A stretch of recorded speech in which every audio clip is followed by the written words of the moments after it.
앞서 전해드렸듯이 여야가 큰 틀에서 추경안 합의했고요. 전체 규모는 유지하면서 우선순위 조정했습니다.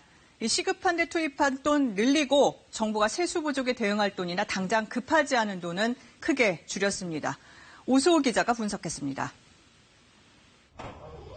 코로나19의 경제적 여파가 갈수록 커지는 상황. 여야는 이번 추경에서 방역과 직접적인 피해 지원에 더 집중하기로 했습니다.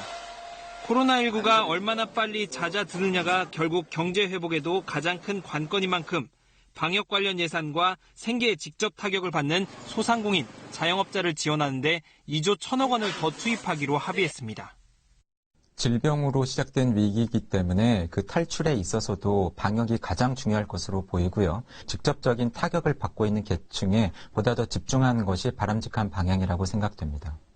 대구 경북 지원을 위한 추가 1조 원도 특별 재난지역으로 지정된 걸 감안해 간접적 대출보다 보조금 등의 형태로 직접 지원될 것으로 보입니다.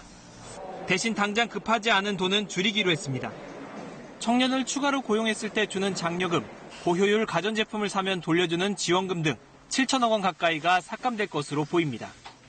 나머지 부족한 부분은 세금 부족에 대응하기 위한 세입 경정으로 조정하기로 했습니다. 당초 정부가 제출한 추경안의 세입 경정은 3조 2천억 원. 이걸 8천억 원으로 줄여 2조 4천억 원을 일단 더 쓰겠다는 겁니다.